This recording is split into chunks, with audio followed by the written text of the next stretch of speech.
Buenas tardes a todos. Vamos a hablar de derechos humanos con humoristas, lo cual para muchas personas puede resultar un poco contradictorio. No para las personas que conocen el humor y aprecian el humor, pero tal vez para muchísima gente hablar de derechos humanos, que es un tema como profundo, serio, denso, importante, ¿no? Hablarlo con humoristas, alguien puede decir, tal vez no son los más indicados. Yo creo, obviamente que sí, ¿no? Porque para mí los humoristas son poetas, lo digo sinceramente. Y aquí tenemos ejemplos de varios poetas, también aquí sentados hay muchos. 45 humoristas son los protagonistas, de hecho, de esta exposición. Para mí 45 poetas, lo digo sinceramente, por esa capacidad que tienen para resumir sin utilizar palabras, algo que no se puede expresar. Me gustaría empezar brevemente, antes de dar paso a este señor tan importante, me gustaría recitar brevemente, es un verso de una poeta, de Gloria Fuertes, que por tanto es una humorista también, que tiene que ver con los derechos humanos y difícilmente se podía condensar en tan poco espacio, en tan poco tiempo, lo que significa la relación entre el humor y los derechos humanos. Gloria Fuertes, en un libro de poemas, escribió un verso que era la conjugación del verbo comer. Y para mí es el poema de mayor denuncia del mundo, con un punto de humor tierno, que dice: yo como, tú comes, él come, nosotros comemos, vosotros coméis, ellos no. Para mí resume mucho de lo que tal vez podemos hablar aquí, ¿no? Y ahora toca a este señor tan importante, que se llama Carlos Carnicer. Tengo aquí el cargo, que es presidente de la Fundación de la Abogacía Española. Y me gustaría que nos explicase un poco qué es lo que se va a hacer aquí después de que esta charla concluya y formularle una pregunta. Haga usted primero lo que considere oportuno, si la pregunta o... Hablando de derechos humanos y tal, esto de las tasas que estoy oyendo yo últimamente, atenta contra los derechos humanos, fastidia solamente a los jueces, como ha dicho Gallardón, fastidia a todo el mundo. ¿Qué relación hay entre este tema y los derechos humanos? Adelante, caballero. Bueno, muchas gracias por el turno de la palabra y por partes. Primero, aquí no tengo ninguna importancia. Lo único objetivo es que soy alopécico como Peris. Bueno, lo único, lo mío, si es que es una peluca. Lo que pasa que el pelo goma. Es una antipeluca, es una antipeluca. El pelo está Yo creo que precisamente en el humor está condensado la esencia del ser humano. Hay algo más humano que la sensibilidad, hay algo más humano que el sentimiento, que la poesía que decías. Hace 9 años empezamos a flirtear con estos señores con una exposición en estas mismas fechas, porque habrá que decir, para quien no lo conozca, que el Consejo General de la Abogacía Española quiere definirse siempre por su adscripción a la defensa de los derechos humanos. Como digo, hicieron una exposición estos señores maravillosa que se llamaba Los derechos fundamentales con humor.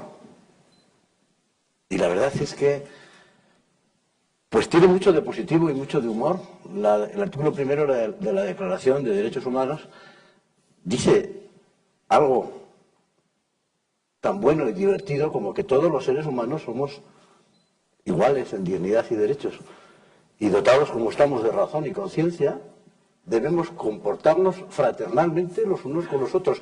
¿Hay algo que relaje más la cara y el espíritu que esa definición de derechos humanos? Pienso que no.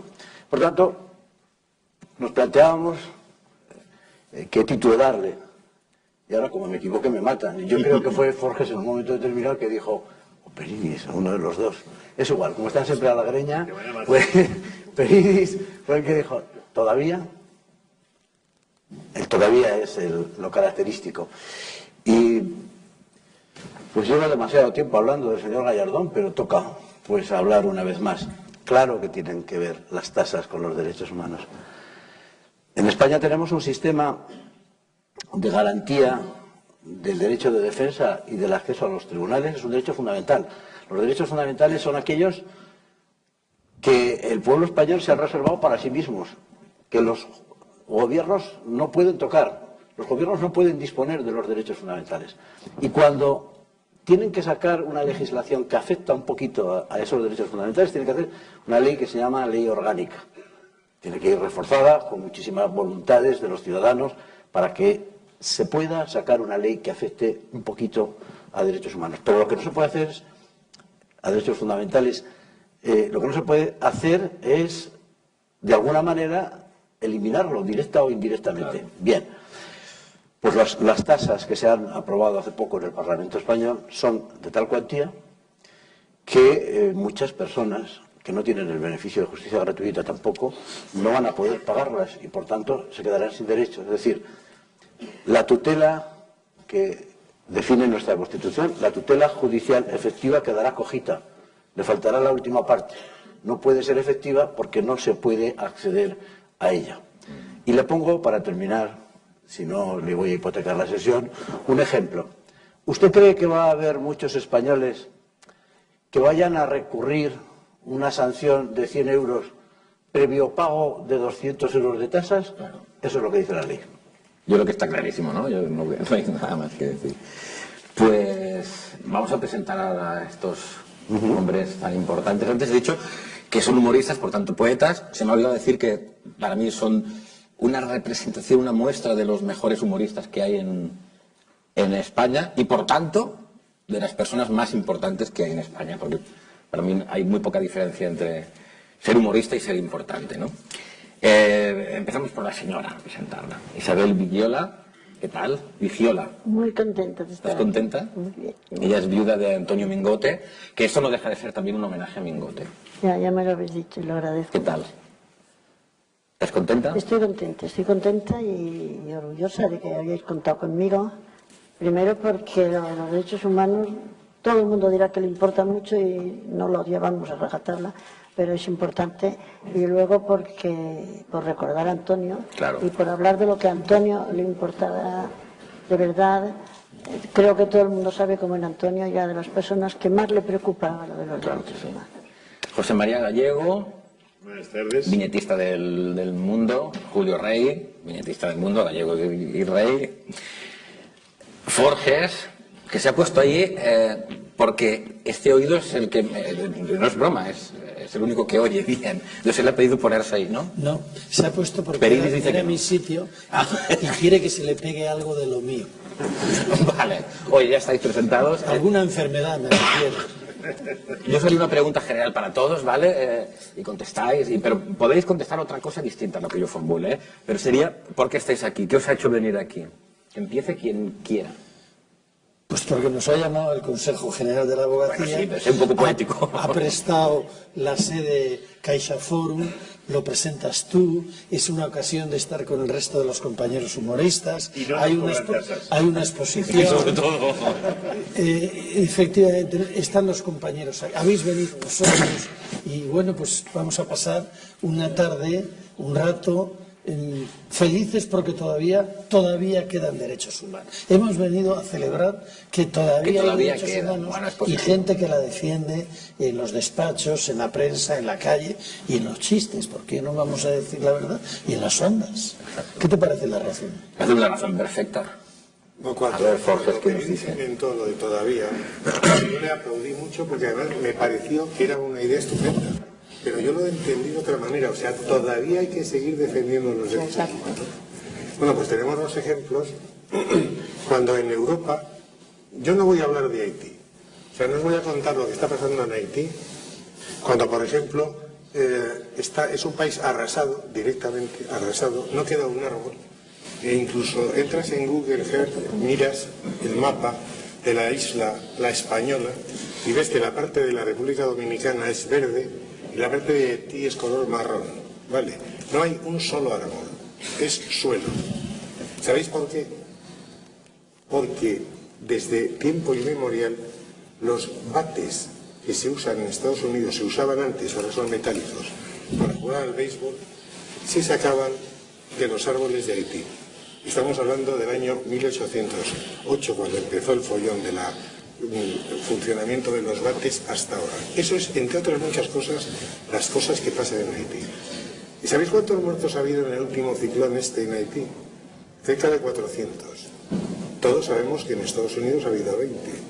pero de Haití no se sabe nada. Os decía que no voy a hablaros de Haití, porque por ejemplo Haití no tiene tesoro nacional, porque el tesoro nacional que había en el año 1920, una compañía estadounidense, que era la United Fruits, algo así, Corporation, de los frutos, o lo que sea, pues cogió toda la pasta y para preservar el pago de lo que debía Haití a Estados Unidos se lo llevó precisamente al First National Bank, ¿vale?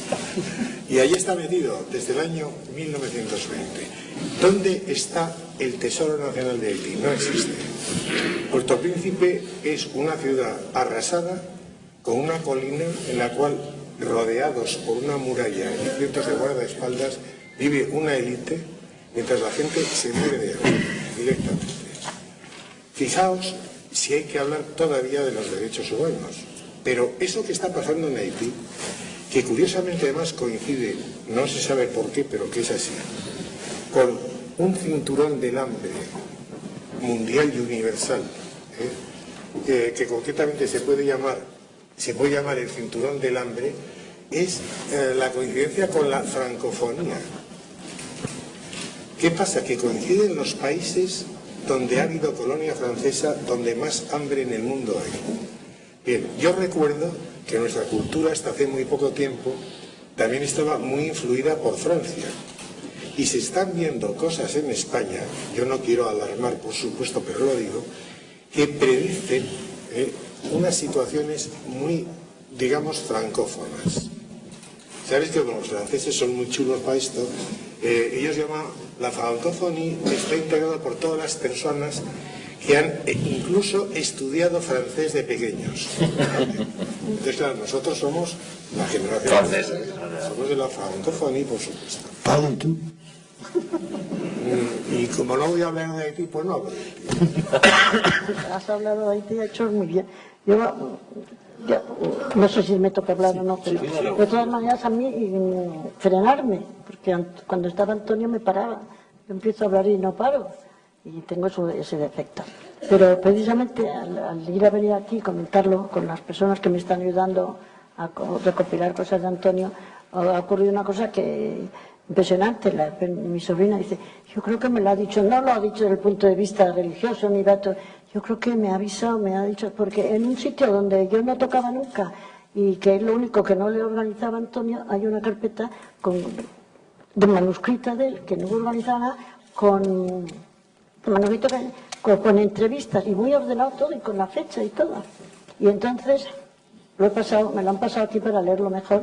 Esto está hecho con su letra 5, el 5 es la referencia donde lo pone TV grabado el 15 de octubre de 1990. Y os lo voy a leer. Dice, en este momento acaba de morir un niño. Ha muerto de hambre.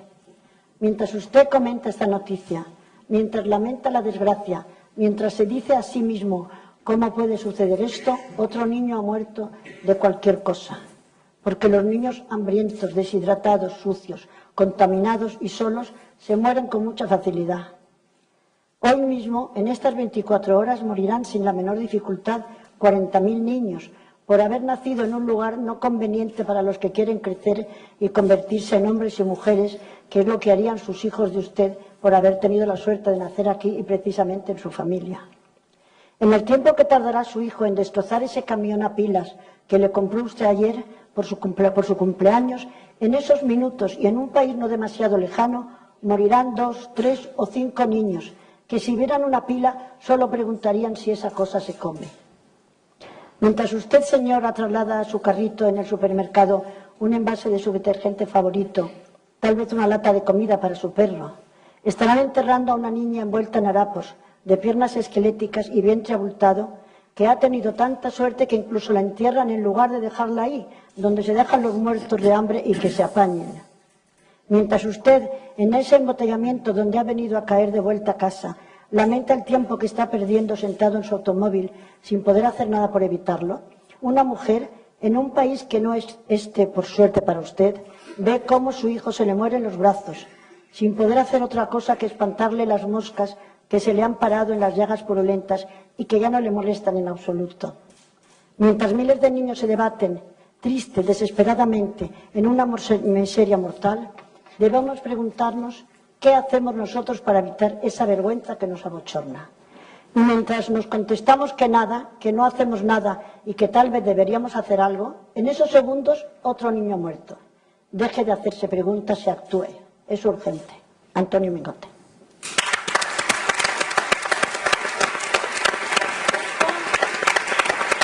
Lo escribió hace 22 años, el 15 de octubre del 90. A mí me emocionó y ahora me ha vuelto a emocionar. Pero yo no he actuado mucho tampoco. Y me siento muy avergonzada. Y esto me ha movido. Por eso encuentro admirable lo que habéis hecho y lo de toda vida. Toda vida. Fíjate lo que has contado tú de 1800 y de Haití. Pues fíjate, esto tiene 22 años y Antonio lo debía de pasar, estaba ahí todo bien. Entonces creo que es importantísimo lo que estáis haciendo y que no se hace lo bastante. Yo en mi modestia, sabes que tengo sobrinos nietos que adoro, que son los que con 11 años no han salido perjudicados. Les he leído esto y les he dicho, ¿queréis que yo done a esta cosa los regalos? Porque teníamos el problema estas Navidades con los sobrinos, con toda la familia, y mi sobrina, no, que no sabe dónde meter las cosas, juntar todo el dinero en una cosa más cara, no, ponerle 5 cosas, que no, que es que luego se tiran. ¿Qué hacemos con todo? Un problema horrible que hay en muchas casas. ¿Qué se hace con tantos regalos? Porque el tío, el abuelo, todos les queremos hacer regalos. Y tenemos ese problema. Entonces, yo lo único que he hecho ahora es muy poquito, es decirles a los niños que el regalo ese, dedicarlo a esto y dar la donación que sea. Pero, porque claro, lo de Haití, yo muchas veces he querido actuar, pero han dicho que se llegaban aviones y se quedaban las cosas sin sacar del avión, que se los quedaban en el intermedio, entonces te da miedo mandar a Haití dinero, porque dices, ¿y quién se lo queda? Y entonces creo que es un problema muy grave y que no está resuelto. Por eso esto que habéis hecho está muy bien, pero que hay que seguir haciéndolo, porque han pasado 22 años y yo no he actuado. Pues siguiendo ese consejo de Antonio, por ejemplo, Gallego, o Ray, ¿querías hablar tú? Parece que sí. Pero bueno, Cualquiera de vosotros ha dos. sacado un papel, o sea... No. Yo le he visto sacar las armas. No, mi pregunta sería, ¿cómo podemos actuar? ¿Qué podemos hacer? Yo lo que quería decir aquí es que hay que diferenciar aquí los derechos humanos y los sistemas económicos.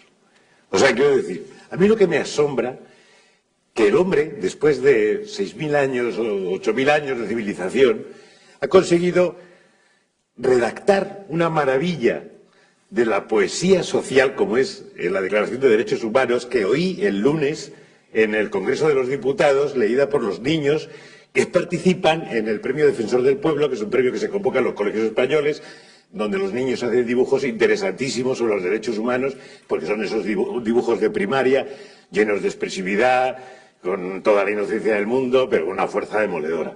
Y entonces, viendo esos dibujos y oyendo esa mañana, la mañana del lunes, la Declaración de Derechos leída por los niños, a mí me asaltó la constancia de que después de 8.000 años, 7.000 de civilización, el hombre ha redactado esos derechos humanos que nos permitirían vivir a todos, en un mundo, hombre, no digo perfecto, pero razonablemente, tampoco feliz, digamos pacífico, ¿no?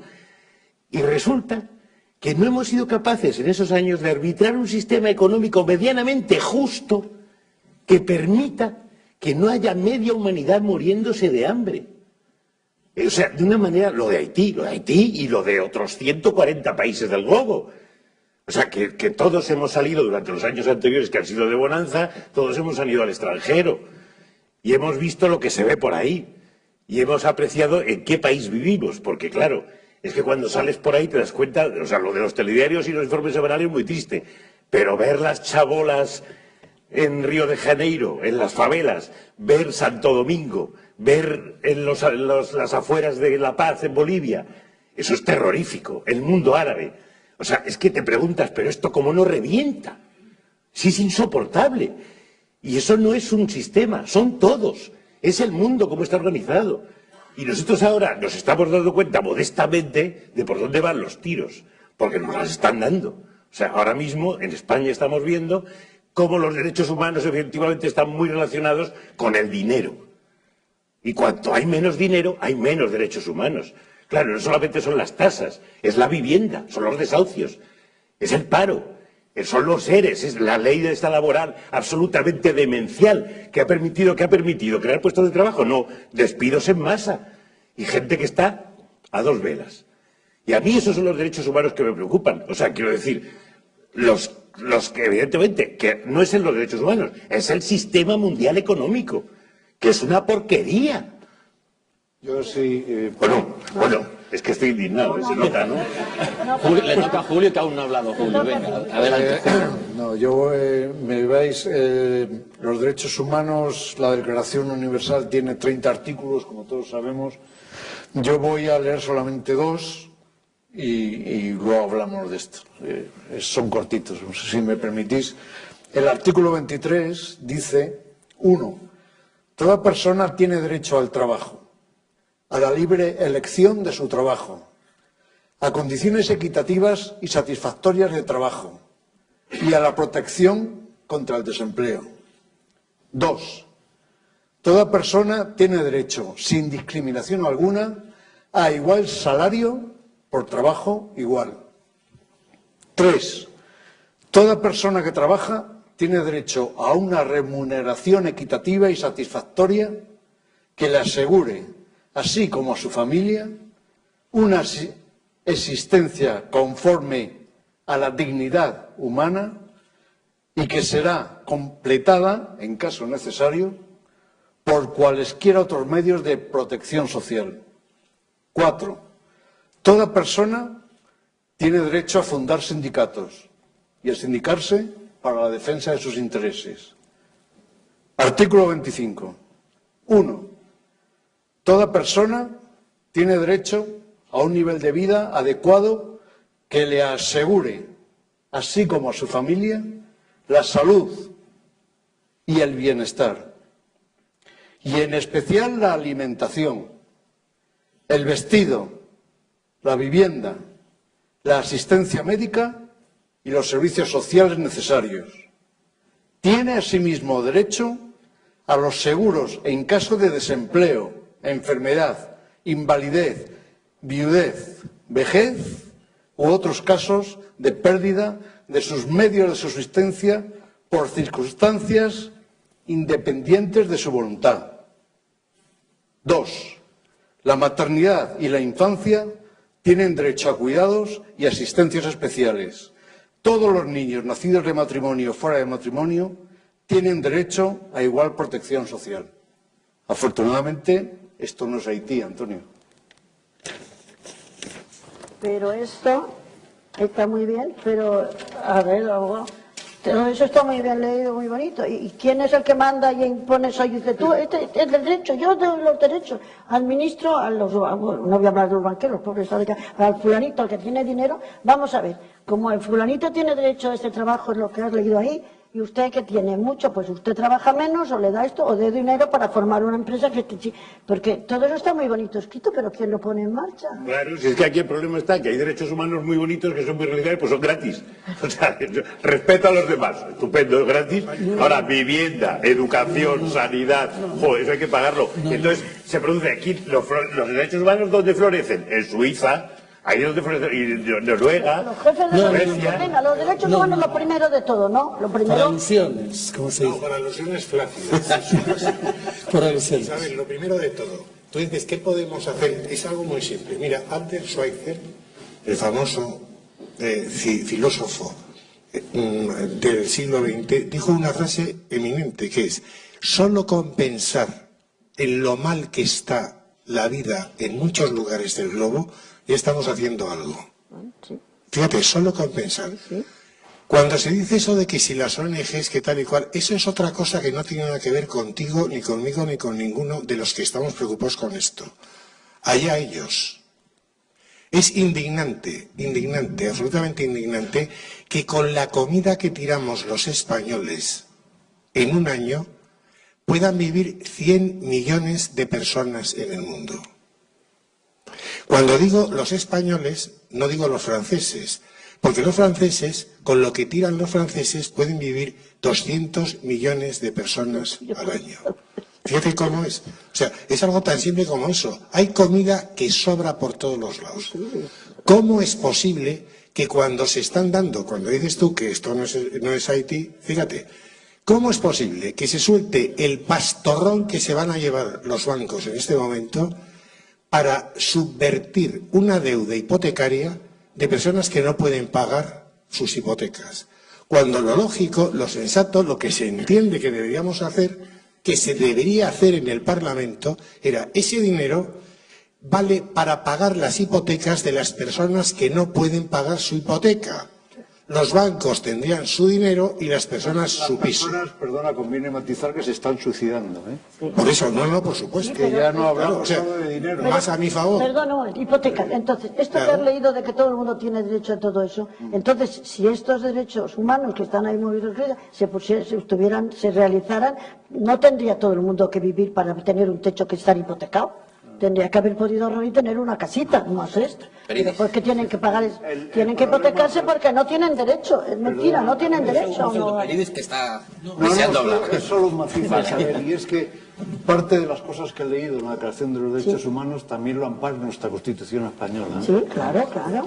No, Claro, todo lo que has es leído. igual. Y no te digo los franceses, que diría Forges. El título de... Se oye, ¿no?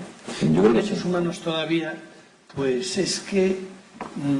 me acuerdo cuando Ruy Jiménez, padre, está aquí Ruy Jiménez, hijo, hacía Cuadernos para el Diálogo, y yo estaba en el hogar del empleado, en Madrid, era oficinista. Ya empezábamos a tomar conciencia, que se decía en aquellos años, tomar conciencia de las desigualdades y de la falta de derechos. Y recuerdo que cuando cayó en mis manos Cuadernos para el Diálogo y leí lo de los derechos humanos, me pareció como a Colón cuando llegó a América, que había un puerto donde llegar. Es decir, había que hacer una travesía en aquellos años para conquistar los derechos humanos. Los derechos humanos no se dan, se conquistan. Y los derechos humanos no se tienen, se defienden. Entonces, los que hemos hecho la Constitución y hemos disfrutado unos años de libertad y de bonanza, y bueno, yo en asuntos del patrimonio histórico, pues piensas que las cosas son progresivamente mejores. Y no es cierto. No está escrito en ningún sitio que los derechos estén conquistados para siempre, que el trabajo seguro y estable, no. Hay que conquistarlos cada generación. Yo creo que la pregunta la ha formulado muy bien Isabel. ¿Qué puedo hacer yo? ¿Qué puedo pensar yo para mejorar? Comprometerme en la medida de mis fuerzas, de mi conciencia absolutamente, en las cosas que a cada uno le gusten más. Es decir, no es hacer donativos, eso es muy católico. En los países sajones, protestantes, hay unos compromisos personales. Aquí una persona da unos cientos de millones de pesetas para una causa y unos le critican porque dicen que hace propaganda y otros le alaban. María Caritas es católica y está haciendo una... Sí, no, si yo no estoy poniéndolo... No, si me parece fantástico y tengo una relación extraordinaria, de verdad. A lo que voy es que cada cultura se las apaña según los medios en los que se mueve, ¿no? Los sajones entienden, Bill Gates lo ha hecho, Bill Gates es la primera fundación del mundo. A los 40 años ha dejado de trabajar y ha dado una gran parte de la fortuna para la lucha contra el hambre. Sí, podéis entrar en la fundación Bill y Melinda Gates, contra la enfermedad, la pobreza. Es un ejemplo. Nosotros en la cultura católica hay instituciones, Caixa Forum, digo la Caixa, la obra social de la Caixa y antes todas las cajas, después de Bill Gates, era la primera fundación del mundo de obra social y cultural. Y la obra social de la Caixa, con 480 millones de euros al año, es una de las mayores fundaciones del mundo y es española. O sea que cuando se habla de la banca, hay que hablar hay banca y cajas y... O sea, no mezclar. ¿Qué podemos hacer cada uno de nosotros? Esa es la pregunta. A mí me gustaría que de aquí saliera esa pregunta. Nuestra participación es concienciar, es decir, ayudar a pensar. Para eso están unos dibujos que han sorprendido la calidad de los dibujos de mis compañeros, porque es que cada uno es una llamarada, cada uno es un destello de la inteligencia y de solidaridad. Ya estamos haciendo algo, Isabel, eso ya es hacer algo. Y la otra es el compromiso personal, con una o con varias causas, cada uno en la que su conciencia, su tiempo, su familia, etcétera, le permiten. Pero yo creo que lo que no es de recibo es que estemos como en el medievo. Yo estoy estudiando a fondo la época de Alfonso VIII y os puedo decir que en el año 1172 vino el nuncio de su santidad el Papa, que era el cardenal Jacinto, a España, y había una gran hambruna. Y yo me preguntaba, ¿y qué comían los reyes? ¿Y qué comían los cardenales? Y porque había habido una gran sequía, inundaciones, y en aquella época no había graneros más que los de los monasterios. Pero ahora sí hay graneros. Entonces, ¿puede haber circunstancias como aquellas? Sí, señor. Todos los días había guerra. Y la guerra llevaba consigo incendios de cosechas, arranque de olivos, destrucción. Lo primero que hay que erradicar del mundo es la guerra. Y cuando vemos el mapa del hambre en África, normalmente coincide con el de la guerra. Y en los países de América Latina es espantoso el gasto que hay en defensa, porque simplemente si quitáramos los gastos de armamento y de defensa de los países, que ya hay poco que defenderse porque la capacidad de destrucción es universal, no con la comida que tiramos, con eso mejoraba el mundo muchísimo. Entonces la causa de la paz es una gran causa. Y luego todas las causas perdidas, como la de Haití, que defiende Antonio, la causa del patrimonio como el derecho a la cultura, el derecho a una asistencia, todas las causas. Hay causas suficientes para que nos enrolemos todos en ellas. Lo que me da miedo, José María, es que caigamos en la retórica. Hablemos del mundo, hablemos de las guerras y nos quedemos en eso, en la retórica. Yo creo que hay que ir paso a paso. Sí, pero fíjate, yo creo que lo más importante, el otro día decía el vicepresidente de la mesa del Congreso, decía, lo más importante, la base de los derechos humanos, la primera causa personal de cada uno debe ser el respeto al otro. Y muchas veces eso, que es simplísimo, nosotros en nuestra vida diaria se nos olvida continuamente. Si nosotros empatizamos con el prójimo, que es lo bueno, es la norma de siempre, del cristianismo, de todo, ¿no? En la empatía con el prójimo, o sea, no el tú y yo, sino yo y yo, identificarse con el prójimo para empezar con tus familiares más cercanos, con tus amigos y después con tus vecinos, que a veces no se aguantan, en fin. O sea, una conducta más amable con el prójimo ya es el primer paso para que este mundo sea un poquito más amable y que los derechos humanos... Yo únicamente, me permitís un segundo para decirle, Isabel, que ya estás haciendo por los derechos humanos. ¿Estás aquí? Sí. Estás aquí con una obra que han aportado muchísimos artistas que han colocado y han colgado hoy aquí y han preparado el salón, pues otras muchas personas, empleadas del Consejo, abogados, abogadas, y que todo lo que el recolecte aquí va a ir al banco de alimentos. Luego, ya estás haciendo. Pero aparte de la materialidad que vas a conseguir, las cosas materiales, es que lo importante que estáis haciendo es conciencia, porque yo ahora mismo me he sentido muy mal estos días y a toda la gente que me rodea y a la gente que conozco con muchísimo dinero, les estoy dando un rollo horrible, Muy bien, ya estás haciendo. Fíjate si les voy a dar un rollo horrible, y a mí que no me digan mis amigos que les regalan a los nietos, que es un coche por salir, que son unos egoístas, que viven muy bien. Fíjate si estás haciendo, Isabel, estás dando la vara a quien puede hacer más. Miedo es que se me pase esto, no se te preocupe, y que se nos pase esta euforia. No te preocupes. Porque a mí lo que me ha preocupado más de nada, y siempre tengo que hablar de Antonio, es estos 22 años que han pasado. Pues que Antonio nos hacía... Que esto lo haya dicho hace 22 años y él hubiera dado todo su vida entera, pero yo que le administraba tenía que haberle hecho caso y empezar a hacer cosas más. No te preocupes, nunca está. Y no he actuado hace 22 años. Oye, me gustaría saber cuál es vuestro nivel de optimismo, de realismo, como se quiera llamar. Dentro de 100 años, por ejemplo, ¿vale? Imaginaos dentro de 100 años.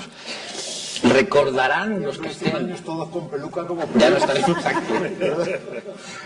No, dentro de 100 años estaremos solamente Isabel y yo hablando con vuestras viudas. Con todas nuestras viudas. Pero dentro de 100 años, los que estén, ¿vale? Los que están... A mí lo Pensarán de en Haití, perdón, un segundo, lo de Haití del año 800 me han dejado hundida, porque estos 22 años ya no valen. Sigue. Claro. Hombre, claro que vale. Hay una cosa que yo quería decir a este respecto. Fijaos qué sintomático es Pues dejamos que hablar. en toda la televisión de España, los dos únicos programas que sistemáticamente hablan de derechos humanos son dos programas de humor. El intermedio, ¿vale? Y el otro, el de Salvados, el de Jordi Évole. ¿Por qué es eso? ¿Cómo es posible que una potencia televisiva como la que hay en España se reduzca exclusivamente a esos dos programas y nada más? Porque para un dato solo o solo un toque de programa es rarísimo que un informativo se dedique a esto. Y curiosamente son los que más audiencia están teniendo, son los que más éxito están ¿Por qué? cosechando. ¿Por qué? Pues curiosamente porque la gente sabe muy bien lo que quiere ver y lo que necesita ver y dónde necesita tener la cabeza puesta. Entonces, no es un problema simplemente de hacer grandes hazañas y grandes cosas, es simplemente de concienciarse uno con los demás. Y cuando dices tú lo de Pepe, lo que dices de lo de tú y yo, bueno, pues hay una cosa que os voy a contar para que veáis el follón. Yo soy una persona que tiene la costumbre de cantar reiterada y continuamente, y si no, silbar. Bien. Sin estar en los baños, normalmente. Sí, normalmente yo estoy trabajando y tal, incluso hablo por teléfono silbando, que es complicado, pero se puede hacer. Bueno, pues el hecho es que en Torre Picasso hay unos ascensores muy grandes, enormes, donde entran 20 o 25 personas. Y haced un experimento que yo he hecho y veréis lo que pasa. Te metes dentro con 25 personas y entonces ves como toda la gente da a los botones correspondientes donde van, ¿no? Y hay 40 o 50 pisos. Y entonces, nada más que arranque el ascensor, la persona en cuestión se pone en medio, donde está cantando, y tiene que cantar cosas del pelo, de si tú me dices, ven, lo dejo todo, y automáticamente, en el momento en que se para el ascensor, se baja toda la gente. Entonces, yo sé que canto mal, pero es un poco, es que es tan, digamos, difícil o comprometido el viajar en un ascensor, que es un trayecto relativamente flácido, por decirlo así, con una persona que canta. No, ¿por qué? Porque hay peligro, porque si canta puede estar loco. Y este nos Si es mata. loco puede ser peligro. Y en el cuarto piso se bajan todos. El primero. Creo que deberías hacerlo por los derechos humanos. Deja de cantar, hombre. Sería suficiente. Oye, vamos un momento al futuro, lo que os quería preguntar antes, que me parece importante. Dentro de 100 o lo que sea, el tiempo que sea, no importa. Total es para reflexionar acerca de nuestro optimismo o no. ¿Creéis que los que estén en ese momento, cuando analicen esta época nuestra, dirán qué bestias eran, qué injustos eran, o seguiremos siendo igual de bestias, igual de injustos dentro de 100 años? Es decir, vamos cada vez a mejor, entroncando con lo que tú decías antes, o no tenemos remedio. Que no vaya peor conforme. Y tú, con que se quede como esté igual, está, sí. hombre, un poquito mejor. Yo te voy a contestar. Yo creo que ahí va a funcionar lo que llaman el efecto mariposa. Va a depender de lo que hagamos los que estamos aquí. Es decir, si nos lo creemos, que tenemos capacidad para que vayan mejor, irán mejor. Es decir, depende de nosotros, depende de nuestra generación. Nosotros somos una escalera y los peldaños los subimos, los que nosotros bajemos los tienen que subir otros. Es decir, yo creo que esto es como las cordadas de la montaña. Somos una gran cordada de la humanidad y de lo que hagamos nuestra generación, lo que hagas tú, depende de ti. Así, no quédate serio, así estás ahora estupendo. Es verdad, yo estoy completamente de acuerdo. Sí, no, está claro. Yo, además, yo soy partidario también el otro día, el filósofo americano termino con lo de Forges, que es que le ha hablado por el inconsciente, porque ha contado un chiste, pero como en las películas del Cineforum tiene mensaje, el chiste, pero el chiste tiene mensaje. Entonces, él canta, si tú me dices ven, lo dejo todo. Y entonces es lo de los que lo necesitan. Si alguien lo necesita Lo deja todo. y te dice ven, lo dejas todo y pues algo, esa es la actitud que nos están diciendo tanta gente, ven, no tenemos que dejarlo todo, pero ese es el espíritu que tenemos que, es decir, ¿Tiene arreglo la cosa y iremos a mejor o no? Os cuento una No, cosa. lo que quería decir solamente es que hay el filósofo, que no me acuerdo del nombre del filósofo este, que dice que, hombre, si comparamos en esta época con todo lo anterior, estamos evidentemente mejor. No hay lugar a dudas. Y seguramente dentro de 100 años estaremos mucho mejor, o al menos algo mejor. Ahora bien, lo que ocurre es que a todos nos pasa, vosotros lo sabéis, según se va envejeciendo, uno tiene la sensación de pérdida, de falta de contacto con lo que está ocurriendo. Cada vez te alejas más, cada vez lo entiendes menos y vas cayendo en la confusión de un mundo que no entiendes y que crees que se va a destruir. En realidad el único que se está destruyendo eres tú, evidentemente. Entonces te vas. Pero el mundo seguramente va a ser mejor para tus hijos y mejor para tus nietos y seguramente ellos pensarán de nosotros que éramos unos bestias, en fin. Sí, pero hay una cosa que acá me descorazona mucho ahora mismo. Entonces, estamos mejor, claro que sí, miras hacia atrás estamos mejor, pero para los que se mueren a cada 5 minutos no están mejor, están igual que la edad media. Es que cada uno somos, ya sabes, somos un relámpago en medio de dos grandes oscuridades. Entonces, solo somos un instante. Pero ahora ha ocurrido una cosa tan importante que a mí me tiene alucinada, y Antonio antes de morir, que es el mundo de la comunicación, los Twitter. Entonces, ¿cómo es posible que haya un chico en Estados Unidos o aquí, que se haga famoso, que saca una canción, que lo conozca todo el mundo, que las niñas griten al verlo y que se promueva todo eso en los tuiteros, eso, y no se haga eso con el hambre y con los niños? ¿Para qué sirven esta enorme comunicación mundial que hay ahora? Para nada. Sí, yo creo que sí. Porque yo no veo en los Twitter que se ocupen de esto. Seguramente José María sabe mucho de esto, que le veo cara de saber. Como se ocupan de la pornografía. Fíjate, estamos hablando del año 45, 46, ¿cuándo fueron? 48. 48 se declararon. La mera declaración de aquellos derechos humanos ha hecho que el mundo avanzara muchísimo en ese sentido.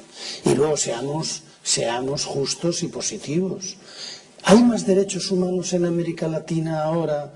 ¿En los países hay más democracia? Porque yo recuerdo en mi juventud, hace no tanto, que la mayor parte de los países de América Latina eran dictaduras. Eran dictaduras.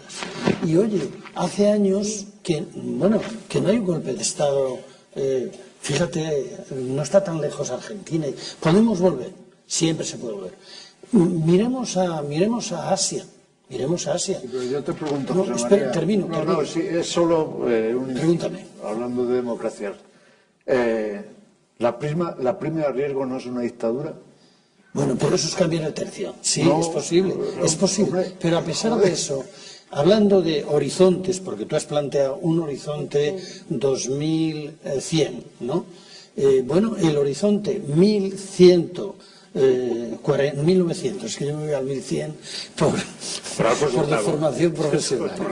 Por las catedrales. Yo me voy siempre. 1948, 2008, los derechos humanos han mejorado mucho en el mundo. Por ejemplo, había colonización en aquella época, había colonias, muchas colonias. Bueno, se ha descolonizado. Segunda Guerra Mundial, guerra de Vietnam y guerras sigue habiendo, pero no seamos negativos en ese sentido. Yo creo que es muy difícil superar al siglo XX. O sea, en cuanto a horrores, es muy difícil superar al siglo XX. Pero a pesar de todo, muy difícil. A pesar de todo, han puesto el listón altísimo. En España, donde estábamos en 1938 y ahora, ¿cómo estaban en África? ¿Cómo estaban en América Latina? ¿Cómo estaban en Asia? Ha habido un salto extraordinario, que ahora puede haber un retroceso, sin duda ninguna, y hay que pelear para que no lo haya. Por eso yo, contestando a tu pregunta, creo que hay el peligro de involuciones y de catástrofes, pero que el mero enunciado de los derechos humanos y la defensa en Naciones Unidas hizo que mucha gente levantara esa bandera y dijera, aunque usted no nos los... Y en las manifestaciones de los años 60, 70 en la universidad se iba prácticamente con el folleto de la ONU de los derechos humanos, aunque te dieran de leches. Es decir, que creo que todo eso es muy positivo. Luego os pregunto sobre manifestaciones. Pero, Jorge. Desde esa columna en la que estás beneplácita, digo columna precisamente para rendirte un homenaje, es que yo creo que la involución ya ha empezado. Porque no es cierto que Salvados, el intermedio, tenga la máxima audiencia. La máxima audiencia la tiene Belén Esteban. Ah, bueno, claro. No, cuidado, la involución ya ha empezado. Ya ha empezado destrozando la cultura. No, es al revés. Hay que defender la educación. Ha empezado la gente a pensar cuando los dos únicos programas de humor que hay en la televisión son precisamente los que se preocupan de los derechos humanos. Pero que no tiene la mayor audiencia, desgraciadamente. Ya os voy a decir una cosa como tú dices, Moderador. pero francamente, Que tiene la mayor audiencia, no. Os voy a decir una cosa, es que hay que tener mucho cuidado también porque siempre subyace en una situación como la actual la descalificación de la democracia. ¿Vale? Y hay una cosa que sí es muy importante que tengamos en cuenta. El otro día estuve en una reunión de jóvenes compañeros y cuando acabó la reunión nos preguntaron a la parte del Frente de Senectudes que estábamos al fondo, escépticos mirando esa reunión y tal, ¿qué os ha parecido lo que hemos dicho y tal? Y entonces hubo un colega nuestro que dijo, estupendo, habéis vuelto a fundar la Falange. Así de fácil. Entonces, ¿qué pasa? Que es que cuando hay una negativa a la democracia, no se está viendo que los que hacen mal la política democrática... negando la democracia, Antonio. Perdón, no, ojo. No, nadie. No lo ha dicho. No, estoy hablando en general. No me refiero en este foro, me refiero ahora mismo, o sea, la democracia, si yo creo que, como decía mi socio, si es que es gratis, entonces, claro, y es una palabra que a todos nos gusta y a todos nos llena. No. Pero es que todos los días hay que hacer la democracia. Y la democracia pasa hasta por sonreír en el ascensor. No va a abrir la boca. Defender la A mí es que me cultura. gustaría decir algo positivo. Sí. Y lo hay. Y lo hay en derechos humanos. Peridis estaba amaneciendo por ese lado, ¿no? Es decir, la Declaración de Derechos Humanos en sí misma es probablemente el mayor éxito de la humanidad. El mayor éxito de la humanidad. Sin duda. Es decir, no ha sido superado por ninguna otra literatura. ¿Pero por qué, Y por qué todas- narices no se cumplen entonces? ¿Qué nos pasa para no cumplirlo? Exacto. Tranquilidad. Segundo, luego, es verdad que la declaración nace cuando el hedor de los muertos de la Segunda Guerra Mundial todavía estaba allá, ¿no? Y aquel momento que debió ser emocionantísimo. Yo nací en el año 48 también, por eso a lo mejor lo de los derechos humanos, ¿no? Cuando Eleanor Roosevelt lee el texto, todo el mundo se queda perplejo, porque no se quitó ni una coma. Y era el texto perfecto, tan perfecto, que todas las democracias occidentales lo incorporan a sus textos constitucionales. En el nuestro, concretamente, hay una remisión, el artículo 10, quiero recordar, que dice que todos los preceptos de derechos fundamentales se interpretarán de acuerdo con la Declaración de Derechos Humanos y textos internacionales.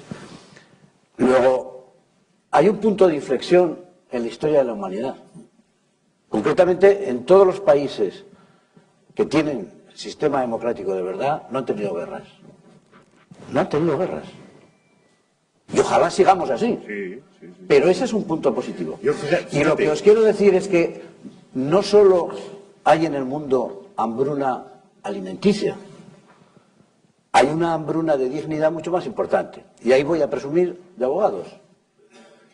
Isabel, No, de dignidad, ahí, has dicho, de ahí, dignidad. de dignidad. Totalmente de acuerdo. Ahí tienes letrados y letradas que están haciendo un servicio de asesoramiento en las cárceles a personas a quienes hemos condenado y les hemos privado de sus movimientos, porque es lo que dice la ley, pero todavía no se ha resuelto cómo les privamos, además, de cosas que no dice la ley, como es el asesoramiento a su familia, a su pequeño negocio, de cómo tramitar alguna cosa, ¿no?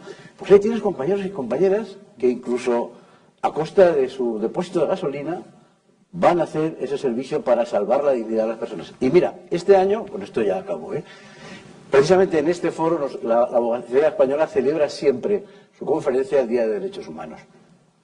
Y hemos creado este año un premio que se llama Nacho de la Mata. ¿Quién era Nacho de la Mata? Nacho de la Mata era un compañero que murió hace unos poquitos meses de un tumor cerebral y que se dedicó toda su vida profesional a recoger a los niños inmigrantes no acompañados y llevarlos a su casa. Os puedo asegurar que es el arco iris más precioso que yo he visto en mi vida. Le dimos el premio de Derechos Humanos hace 2 años y vinieron una cuadrilla de críos encantadores, todos enamorados de Lourdes, su mujer paciente, no sé si estará hoy Lourdes. Me gustaría que oyes esta conversación que crearon una fundación llamada Raíces y que hizo algo que no ha hecho ningún humorista ni ningún abogado en la vida, que es detener un avión en la pista de salida de Barajas para que a un niño que lo había subido allí la policía sin haberle ilustrado de sus derechos y sin presencia de su abogado, lo bajasen y lo acogiese Nacho de la Mata. Estamos en un mundo terriblemente imperfecto. Faltarán muchos años, quizás más de 100, hasta que Haití vuelva a tener color verde, pero no me cabe ninguna duda, y no hablo de brotes verdes, no me cabe ninguna duda de que con gente maravillosa como vosotros, esta humanidad va a ser cada vez mejor. Pero Carlos, yo que es fantástico y es maravilloso, eso que has dicho, Antonio era su leitmotiv, Antonio era maravilloso, pero tenía mis ideas fijas y decía, esto es, pero claro, se dice, es que esas cosas, ¿por qué no se cuentan más? ¿Por qué no se sabe lo del avión? ¿Por qué no se pone en la televisión, en el Twitter? ¿Por qué estos abogados maravillosos nos los estáis contando a nosotros? Yo no he oído hablar de este señor Nacho. ¿Por qué? Eso hay que decirlo más, no sé, hay que hacerlo, y lo tienen que hacer los periodistas o los gobernantes, o hacer un ministerio para que cuente las bondades de la gente. Y no solo el ministerio. El ministerio de la buena gente. El nuevo ministerio, el ministro de contar las virtudes, para que nos pongamos contentos y además para que esa gente sea reconocida. Tendemos a disfrutar más del... Una cosa importante, cualquiera de vosotros, si quiere intervenir, puede hacerlo. El micrófono y hablar. Yo remacho el clavo de lo que estábamos diciendo, ¿no? Para mí, la Declaración Universal en aquellos años significaba un horizonte. Yo creo que lo que son es un espejo en el que se mira la humanidad. Y se miran y tienen derecho a mirarse todos los seres humanos. Y ahora antes los gobiernos, en muchos países, eran absolutamente desvergonzados. Y ahora por lo menos tienen que esconder las vergüenzas sin simular. Llegará un momento en que estén obligados a que sea otra manera. Ahora, conseguir la justicia y la equidad es un horizonte remotísimo para la humanidad. Ese es el estado de entropía. Hay que ir paso a paso. Ese es el estado de entropía. Principio. Sí. Hay que ir reconquistando y no olvidándose de lo que hemos conseguido, por ejemplo. Y no ignorar lo que estamos perdiendo. Porque todo lo que estamos perdiendo ahora lo tenemos que reconquistar. Lo que pasa es que probablemente le toque a otra generación. Todas las generaciones, y tú tenías mucha razón, a medida que envejecen, anquilosan, pero viene gente pegando. Y esa gente pegando tiene que reconquistar los derechos. O sea, tiene que reconquistar. Nosotros todavía no estamos amortizados, José María, tenemos una obligación. Y más nosotros que tenemos una voz y tenemos una plataforma para hacerlo. O sea, de momento, perdona que todavía. Insista. ¿Cómo no se ha movido más con el Twitter? Pero con este mundo, con esta cosa de la comunicación tan enorme que hay ahora, tendría que haberse dado un salto. Si esto desde el 48 hasta el 2004 ha llevado una cosa, desde el 2004 ahora tendría que haber recuperado casi esos años por la comunicación que hay ahora. Y no hay comunicación en ese mundo de los derechos humanos, tan obsesiva como hay de esas tonterías y de esas cosas. Fíjate una cosa. Hablas de la comunicación. Hombre, nunca ha habido tanto derecho ni tanta accesibilidad. Sí, claro. Se usará mejor o peor. Pero que no se emplea bien. La capacidad de llegar ahora, lo difícil ahora no es llegar. Lo difícil para los gobiernos es silenciar. Sí. Ahora el problema es que los gobiernos tienen que poner el silenciador. Hay la tecnología y China lo está haciendo, José María. No, pero bueno, China sigue con la pena de muerte. Y con el beneplácito de Google. Pero en la prensa española, como en toda la prensa europea y en la prensa norteamericana, bueno, todas las prensas del mundo, en cuanto se produce un caso de ablación de clítoris en Kenia, un caso de un apedreamiento, o los casos estos en Afganistán de la niña que no quiso casarse y la apuñalaron, en fin, es continuo, se vuelcan todos en ellos, salen todas las agencias, y la presión internacional a veces provoca que los gobiernos, primero, que siempre tengan que esconder la vergüenza, y después que rectifiquen a veces, o que intenten enmendar el entuerto, ¿no? O sea que realmente yo creo que eso se ha logrado. O sea, hay una conciencia en el mundo, ahora mismo hay un poder tremendo de los medios de comunicación en ese sentido. O sea, además las cosas se conocen enseguida por los Twitter y por las redes sociales, son una velocidad tremenda. Nunca ha habido la solidaridad mundial que ha habido ahora. Pero Claro. es por Nunca la ha habido. facilidad de comunicación. Bueno, pero hay Es que solidaridad. Amnistía Internacional ahora mismo, cada una de las causas que promueve, consigue la liberación o la reducción de condena, lo que sea, en el 98% de los casos mundiales. Que el 98% es una burrada. Estamos hablando de países como China, por ejemplo, y bueno, pues China pasa por el aro más veces El efecto más positivo, que hace 20 años. El efecto más positivo está en la primavera árabe, por ejemplo. Ahí no hay ni amnistía, ahí ha sido la calle la que se ha comunicado y la que ha dicho basta, ¿no? Aquí lo hemos visto con los desahucios. Lo único que ha quedado del 15M han sido los desahucios que se están evitando. Lo único que ha quedado... Y eso es movimiento popular. Esa marea está ahí. Esa marea, cuando viene una ola y viene una ola de fondo, lleva muchas cosas por delante. Unas se ven como en el caso de los desahucios, pero yo creo que eso dará muchos más frutos. Se ha concienciado una generación entera. Una generación entera se ha concienciado. Pero una cosa, perdona, pararme con... Bueno, no, estoy acostumbrada a que me digan, basta y cállate. Antonio me lo decía. Entonces, ¿qué has hablado de la guerra? Que en los países democráticos que no hay guerras. Lo has dicho tú y está muy bien, no ha habido guerra. Pero siempre tiene que haber guerra, que no se entiende. Cuando hay una guerra que surge, que hay muchas ahora, todos estos se matan, bueno, lo estamos viendo, y la base de las guerras es una sola cosa. ¿Por qué se fabrican? Las armas las fabrican los ricos, los de los países democráticos. Los de los países que presumen de demócratas y los ricos tienen fábricas de armas. Si no se fabricaran armas, no habría tantas guerras. ¿Por qué se fabrican? Y como tienen que vender las armas porque es un negocio.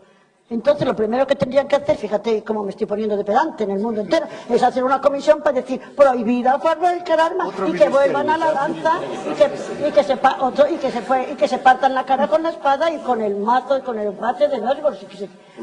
Con los garrotes. Pero siempre, todo lo porque se fabrican cada vez armas y más sofisticadas. ¿Y quién emplea esas armas? Los pobres. Pero es que hay que prohibir a todos los gobiernos que se fabriquen armas, y los fabricantes de armas son unos sinvergüenzas y unos ricos que presumen de buenos y de demócratas, o los antiguos, no se ponen ante la, pero fabrican armas. Hay que prohibir que fabriquen armas, ya no hay guerra. Pero si es que es muy elemental, si es muy fácil. Por ejemplo, fijaos que hay muchísimas corporaciones internacionales, multinacionales inmensas, que todos tenemos productos suyos en nuestra cultura, en nuestra civilización occidental, y los usamos normalmente. Y sin embargo, están fabricando armas ellos mismos. Vosotros sabéis que es prácticamente imposible publicar la lista de los fabricantes de armas que a la vez fabrican, por ejemplo, electrodomésticos.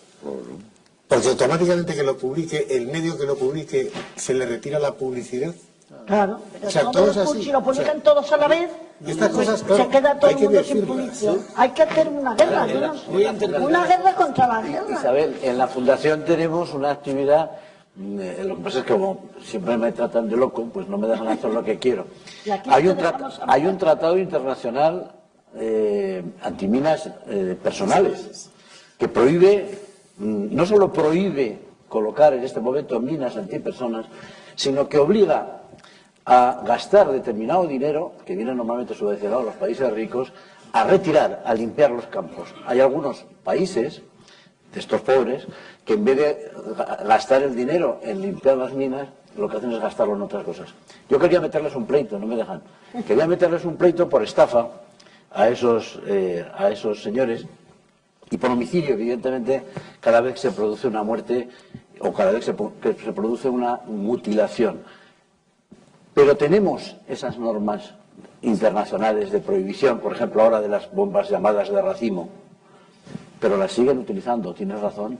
Es decir, hay una parte del mundo que es la rica, se calcula que el 10% del mundo tienen el 90% de los recursos de todo el mundo. Esa gente rica es la que, de alguna manera, nos desprecia, utilizando, como tú decías, las armas que construye para luego vender a los pobres.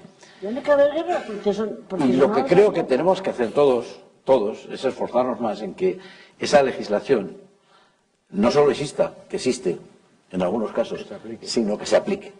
Y que se aplique a las más altas instancias, de tal manera que llegue a los políticos de más alta graduación, a las personas de mayor influencia, y que consigamos de una vez por todas, pues si no erradicar, mejorar la estancia en este mundo que cada vez es más frágil. Pero no te quepa duda, en la Fundación luego me echarán la cantada, seguro, ya verás, ya se ha tenido que decir lo de la reclamación a los países y tal. Bueno, algún día me ayudarás entre los dos. Sí, no te preocupes, entre los dos saldremos a... Pero gracias a ti me entra esta rebeldía. O sea, que ya es muchas una gracias, cosa muy buena. muchas gracias. Y luego nos ayudarán todos a hacer ese Ministerio del Bienestar. Hablabas tú hace un momento de los movimientos sociales del 15M y tal, y tú decías que era como una ola que podía ir subiendo.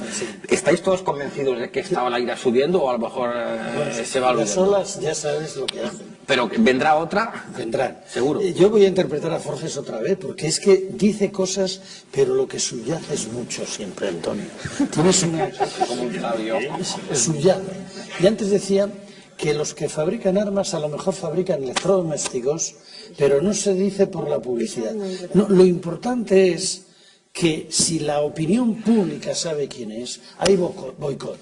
Ese es un salto que se ha dado, como el de... hay una cosa en las empresas que está de moda que se llama RSC, Responsabilidad Social Corporativa, que quiere decir mucho.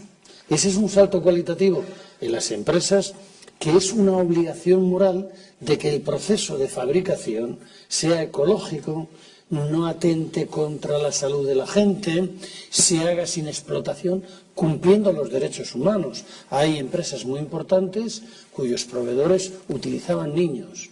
Pues se han comprometido a través del RSC a que no pueden fabricar determinadas prendas utilizando niños sus proveedores porque, ¿por qué razón? Porque defienden los derechos humanos. No, porque el mercado, el tan denostado mercado, hay opinión pública que retira las compras a esas gente. Claro, le ocurrió a Nike con los balones fabricados en la India. Exactamente. Entonces, señor Rey, eso significa, seamos positivos, que hay pasos importantes, muy importantes, en la opinión pública, en la conciencia de la gente, que los derechos humanos han penetrado en la conciencia de una gran masa de la humanidad. Pero, José María, si es que no puedo callarme, vamos a ver. No puedo callarme. Pero si no te tienes que callar, habla. Estás hablando... Tienes derecho a hablar. Si los derechos humanos estamos hablando te amparan. de Nike, que es el ejemplo en el que todos hemos pensado. Mano de obra barata, no, falso. Esclavos. Chinos. ¿Vale? Todo el mundo ponemos el grito en el cielo. Se celebra una Olimpiada y no hay boicot. Tan sencillo como eso, empezando por nuestro país, ¿eh? No hay boicot. Y sigue la pena de muerte en China, sigue la esclavitud, sigue... Olimpiada, audiencias millonarias en televisión. Los chinos son el nuevo modelo laboral. Y no hay boicot, no hubo boicot. No solamente no lo boicoteamos, sino que yo de verdad, yo soy positivo, si intento solo todos los días con mi trabajo. Lo que ocurre, porque hombre, yo creo que conseguimos que por lo menos la gente sonría con esto. Y eso ya tiene mérito, ¿no? Fijaos una Pero cosa, vamos. Estos señores son Gallego y Rey. Fijaos, uno tiene la botella llena y el otro la tiene vacía. No, Yo es pensaba... que no puedo abrirla. Yo pensaba que... Se la han dejado cerrada. He tenido que hacerle reabastecimiento en vuelo. Yo creía que a estas alturas del coloquio... He perdido medio tanque de combustible.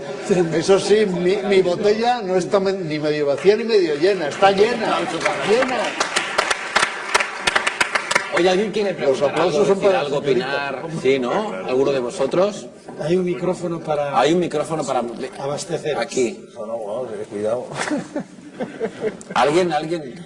Es que apenas os veo porque tengo la luz aquí. Aquí hay un señor. Qué pena lo veo. ¿Qué tal? Buenas tardes. Hola. Puebla grande. No serás Nada. humorista, por casualidad. Que va, lo intento, Tiene cara. pero no puede ser. El mundo está lleno de humoristas. Todo lo que se ha dicho aquí ha sido muy interesante, muy inteligente. Y yo lo que sí veo es que nos tiene que quedar el punto de escepticismo que está mostrando Julio. Pero también hay que quedarse con la parte que explica José María, de que, aunque nos suene muy bonito los derechos humanos, es que es un referente. Tiene que ser esa constitución ideal, ¿no?, en la que siempre tendremos que perseguir, ¿no? Unas veces estaremos más lejos, otras veces más cerca, pero en el camino que habéis comentado, supongo que estará el éxito, ¿no?, de lo que se vaya consiguiendo. Por supuesto, hay que estar siempre atento, como decía José María, es una cosa que me ha quedado muy claro, como lo ha dicho, porque no se quedan las cosas fijas para siempre, ¿no? Hay que ir recordándolas. Supongo que habrá un derechos humanos por siempre, porque, exacto, esto hay que ir renovándolo, hay que ir acordándose. Tendremos momentos más intensos como Isabel, en los que nos sentiremos más implicados, otras veces nos relajaremos, pero tienen que seguir ahí, ¿no? Yo creo que tenemos que seguir recordándolo, sentirlo desde donde estemos. Y sigue siendo, pues eso, es un ideal bonito, pero necesario. Tienes toda la razón, pero hay que actuar más deprisa. Sí, sí. Todo eso está muy bien, pero va lento. Vale, hay que actuar. No serás humorista también. No, ese señor es obispo. Siempre se es. Muy buenas, soy Alfonso Ortuño. Yo voy a acabar haciendo un speech, porque a mí me gusta mucho el teatro. Pero antes quiero decir una cosa, que bueno, yo creo que está presente en todo, pero la voy a recalcar. Hay una palabra preciosa, que es compadecer. Padecer con. Para mí es el secreto. Es decir, el secreto de cualquier tema solidario es ponerse en lugar del otro, padecer con él, compadecer. Y con eso que, en fin, me parece una palabra preciosa y me parece una palabra necesaria y un ejercicio además absolutamente necesario, pues quiero acabar por el speech que os prometía que os iba a dar teatral, que no es teatral en absoluto. Es un discurso de don Manuel Azaña en Valencia en el año 1938, en el que dice: es imposible una guerra en la que el único objeto sea la destrucción del enemigo. Destrucción, por lo demás, imposible. Y que si el miedo y el odio han tenido tanta parte en la gestación de este desastre, habría que disipar el miedo y habría que sobresanar el odio, porque por más que nos matemos los españoles los unos a los otros, siempre habrá alguien que tendrá que seguir viviendo si ha de seguir viviendo la nación. Y entonces, con la gloria duradera de la paz, disiparemos la gloria siniestra y dolorosa de la guerra. Y entonces se comprenderá aquello que debió de ser comprendido por quienes no quisieron comprenderlo, que todos somos hijos del mismo sol y tributarios del mismo arroyo.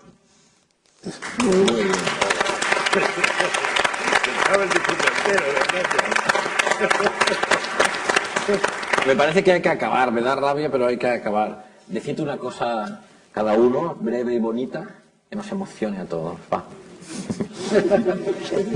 Yo es que se me ha quedado una cosa en el tintero que me parece que es muy optimista, que es cuando ha dicho José María que estaba en el tiempo de Alfonso VIII, he pensado así brevemente en la historia de España, esto desde que esto se llamaba Hispania, cuando llegaron los fenicios y tartesos y eso y tal, y me he dado cuenta de que la peluca esa de José María es la primera que se le produce a un español que no ha conocido la guerra.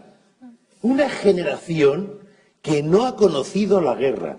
Porque si ustedes cogen la historia de España y la miran atentamente, se darán cuenta que hay una guerra cada 15 años. Y no hay ninguna generación que no haya conocido una guerra, salvo la nuestra. Entonces yo pretendo llegar a tener una peluca como la de José María sin haber conocido la guerra. Y eso es mi optimismo, esa es la ilusión. Eso me lo dijo también Felipe González, que él se conformaba. Dice, yo me conformo, cuando acabe mi mandato, con que en España no nos hayan vuelto a matar. Yo lo consiguió. Julio, tú. ¿Di alguna cosa bonita? No, bonito ya, sí, es evidente. Yo creo que lo más bonito son nuestros pensamientos de buena voluntad. Es decir, ¿quién no está de acuerdo con los derechos humanos? Por supuesto. Es decir, el texto realmente es hermoso y todos queremos que sea así. Desgraciadamente, pues mientras que existe el ministerio que propugna Isabel, hoy por hoy nos tenemos que seguir quedando con el ministro sin cartera, que es la que nos han robado a todos nosotros, lo siento. ¿Y qué habría dicho Antonio, Isabel? Si estuviera aquí Antonio, Antonio diría, y ahí entra la vanidad de madre del artista, que iba yo por el mundo de madre del artista. Antonio diría algo muy corto y maravilloso, y es que, pero justo yo soy la antítesis en ese aspecto de Antonio. O sea, que me has dicho que una cosa breve y ya, no sé, me han pedido que escriba una cosa para el diario 16 sobre Antonio, para el magazine, y he tardado 8 días porque me han pedido las palabras medidas. Y es lo más difícil del mundo. Vosotros os admiro a los que hacéis los pies de los dibujos y los chistes, y admiro más cada día a Antonio. Fíjate, ahora estoy hablando y no estoy diciendo nada de lo que Ha hecho humor, ella ha hecho humor.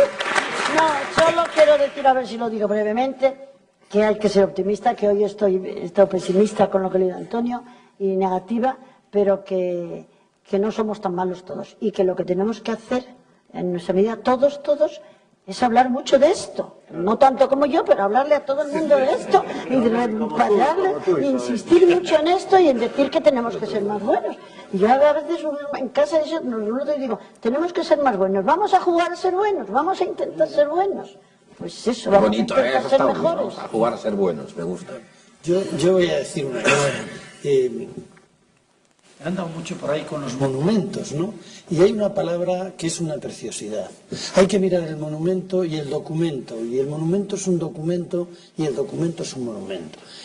Los derechos humanos es un documento, pero es un hito de la humanidad. Es un gran monumento. Y los monumentos, para que sigan vivos, hay que hacer varias cosas. Primero de todo, hay que quererlos, visitarlos, disfrutarlos. Tenemos que disfrutar de los derechos humanos como un monumento y como un gran documento. Segundo, ¿qué hay que hacer? Consolidarlos cuando flaqueen, cuando el tiempo les azota, cuando vienen las tormentas, cuando vienen los terremotos, hay que restaurarlos y volver a disfrutarlos. Y lo que hay que hacer siempre con los monumentos es preservarlos y pasárselos a la siguiente generación, tal y como nos encontramos por lo menos, pero sobre todo si podemos mejorarlos en el sentido del uso, de que la persona que les usa, que les disfruta, ya las está conservando. Tienen una vida propia y notan cuando se les quiere, cuando se les visita, ¿no? Yo esa experiencia la he tenido simplemente mirando con cariño un monumento, poniéndole música al monumento. Bueno, pues los derechos humanos es ese monumento y ese documento que probablemente es el hito que generaciones futuras, dentro de 100 o 200 años, dirán de nosotros. Fueron aquella generación que no conoció una guerra, la española, y que en su tiempo hubo un monumento jurídico, literario, poético, que fueron los derechos humanos. Jorge, ahora tú, Jorge. Bueno, uy, ¿cómo lo tienes, Jorge? No, te iba a decir que fuera breve, pero... Levántate y ahora, venga, Jorge. Yo quería simplemente agradeceros a todos los compañeros que habéis venido a ver esto, a todas las personas que han acudido aquí también. Queremos agradecer muchísimo a Juan Carlos Ortega el esfuerzo que ha hecho y a Carlos Carnicer la estructura general que ha dado a este acto. Y a la caixa. No, eso ya lo has dicho tú antes. Y también añadir, una vez más, que la labor de todos los humoristas gráficos está perfectamente garantizable a la hora de defender los derechos humanos. Cada uno somos de nuestro padre y de nuestra madre, por supuesto, y cada uno pensamos lo que nos da la gana, pero hay algo en lo cual coincidimos todos. Y para acabar, decirte, oye, Antonio, ¿que has visto cómo lo iba a hacer bien?